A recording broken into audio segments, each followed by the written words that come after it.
حضرت ابراہیم علیہ السلام کے پیدا ہونے سے پہلے نمرود کو ایک خواب آتا ہے، رات میں وہ سوتا ہے، سونے کے بعد اس کو رات میں خواب آتا ہے، صبح ہوتی ہے، صبح ہونے کے بعد وہ اپنے شاہی دربار میں آتا ہے، دربار میں آنے کے بعد اپنی تخت پر بیٹھتا ہے، بیٹھنے کے بعد اس کے پاس جو کاہن ہوتے تھے، جو نجومی ہوتے تھے، اس نے دیکھا کہ آج بادشاہ سلامت کا رنگ اڑا ہوا ہے، رنگت میں وہ معاملہ نظر نہیں آتا جو ایوری ڈے، وہ جو روزانہ نظر آتا ہے، آج اس کی رنگت اڑی ہوئی ہے۔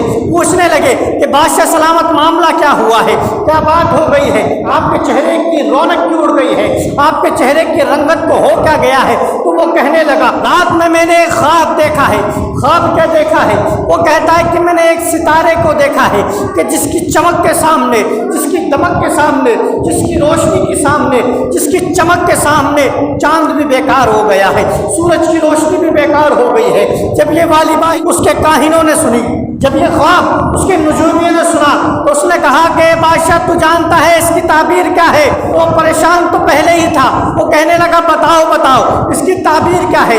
تو وہ کاہن اور نجومی کہنے لگے اس کی تعبیر یہ ہے کہ ایک سلطنت میں ایک ایسا بچہ پیدا ہونے والا ہے، ایک ایسا لڑکا پیدا ہونے والا ہے کہ جب وہ پیدا ہوگا تیری بادشاہت چلی جائے گی، جب وہ پیدا ہوگا تیری سلطنت چلی جائے گی، جب وہ پیدا ہوگا تیرا غرور اور تکبر مٹی میں مل جائے گا اور لوگ تیرے پہ تھو تھو کرتے ہوئے نظر آئیں گے۔ جب اس نے یہ بات سنی تو وہ گھبرا گیا اور اس نے حکم جاری کر دیا کہ اب جتنے بھی چھوٹے بچے پیدا ہو رہے ہیں ان تمام کو قتل کر دیا جائے، ان کو مار دیا جائے، ان میں سے کسی کو بھی چھوڑا نہ جائے، اور تمام لوگوں کو کہہ دیا جائے کہ آج کے بعد کوئی بھی مرد اپنی بیوی سے ملاقات نہیں کرے گا، کوئی بھی مرد اپنی بیوی سے ہم بستری نہیں کرے گا۔ اس کے دل میں خوف پیدا ہو گیا۔ جیسے ہی بادشاہ نے یہ حکم دیا تو جو اس کے سپاہی ہیں، جو اس کے نمائندہ ہیں، وہ تمام کے تمام لوگ شہر میں چکر لگانے لگے اور دیکھتے کہ کوئی بچہ پیدا ہوا ہے، بچے کی ولادت ہوئی ہے تو اس کو مار دیتے، اس کو وہ قتل کر دیتے۔ اسی وقت کے اندر حضرت ابراہیم علیہ السلام کی پیدائش بھی ہونی تھی۔ سبحان اللہ۔ حضرت ابراہیم علیہ السلام کی پیدائش کا وقت آیا، جب پیدائش کا وقت آیا، جب ان کی ماں کو یہ لگا کہ اب حضرت ابراہیم کی ولادت ہونے والی ہے، آپ سوچنے لگی کہ اگر میں شہر میں کرتی ہوں کوئی دیکھ لے گا، اور اگر کسی نے مخبری کر دی تو ان کو مار دیا جائے گا، ان کو قتل کر دیا جائے گا۔ آپ وہاں سے اٹھتی ہے، اٹھنے کے بعد آپ ایک جنگل میں جاتی ہے، اور جانے کے بعد ایک غار کے اندر حضرت ابراہیم علیہ السلام کی ولادت ہوتی ہے۔ سبحان اللہ۔ یہ رب تبارک و تعالیٰ کا کرشمہ ہے کہ دنیا جسے مارنا چاہے اور رب جسے بچانا چاہے تو پوری دنیا بھی اسے مارنا چاہے تو مار نہیں سکتی، اور رب جسے مارنا چاہے اور پوری دنیا بچانا چاہے، لیکن رب تبارک و تعالیٰ اسے مارنا چاہے تو پوری دنیا مل کر اس کی حفاظت نہیں کرتی ہے۔ اسی لیے تو شاعر کہتا ہے کہ فانوس بن کر جس کی حفاظت ہوا کرے، فانوس بن کر جس کی حفاظت ہوا کرے، وہ شمع کیا بجھے جسے روشن خدا کرے۔ جس شمع کو رب تبارک و تعالیٰ روشن کرنا چاہتا ہو پوری دنیا مل کر بھی اسے بجھا نہیں سکتی ہے۔ بہرحال حضرت ابراہیم علیہ السلام کی ولادت ہوتی ہے، ولادت ہوتی ہے تو ماں گود میں اٹھاتی ہے، اب حضرت ابراہیم کو دیکھتی ہے اور دیکھنے کے بعد خوش بھی ہوتی ہے اور آنکھوں سے آنسو بھی جاری ہوتے ہیں۔ خوش تو اس لیے ہوتی ہے کہ بیٹے کی ولادت ہوئی ہے، آنکھوں سے آنسو اس لیے جاری ہوتے ہیں کہ سوچتی ہے کہ اگر بادشاہ کے سپاہیوں نے پکڑ لیا یا بادشاہ کے سپاہیوں نے دیکھ لیا تو میرے جگر کے ٹکڑے کو قتل کر دیا جائے گا، میرے اس بیٹے کو مار دیا جائے گا، اس بیٹے کو دنیا سے مٹا دیا جائے گا۔ لیکن بہرحال آہے روتی ہوئی نظر آتی ہے۔ اب آپ دنیا کا آپ نظام دیکھیں، دنیا کا معاملہ دیکھیں، کوئی ماں اپنے بچوں کو پیدا کرتی ہے تو بچہ چاہے کیسا ہی، اس میں کیسا ہی عیب کیوں نہ ہو، چاہے وہ لنگڑا ہی کیوں نہ ہو، چاہے وہ لولا ہی کیوں نہ ہو، چاہے وہ پیدائش سے اندھا ہی کیوں نہ ہو، چاہے وہ رنگ کا کالا ہی کیوں نہ ہو، چاہے وہ رنگ کا سانولا ہی کیوں نہ ہو، اس ماں کے لیے وہ چاند ہوتا ہے، اس ماں کے لیے وہ سورج ہوتا ہے، اس ماں کے لیے وہ ستارہ ہوتا ہے۔ ہم نے سنا ہے، ہم نے دیکھا ہے کہ بیٹا پوتا کالا کروٹا ہے، پھر بھی آدھی اور ماں اسے چاند کہہ رہی ہے، سورج کہہ رہی ہے۔ جب رب کا پیغمبر پیدا ہو تو اس کی خوبصورتی کا عالم کیا ہوگا، اس کے جمال کا عالم کیا ہوگا۔ اتنا خوبصورت بیٹا پیدا ہوا ہو اور خوف یہ ہو کہ سپاہی کہیں قتل نہ کر دے، انہیں مار نہ ڈالے، تو اس خوف سے ان کے آنکھوں سے آنسو جاری ہو جاتے ہیں۔ لیکن بہرحال وہ سوچتی ہے کہ اگر میں اسے گھر لے کے گئی، اپنے شہر لے کے گئی، کسی کو پتہ چل گیا تو قتل کر دیا جائے گا۔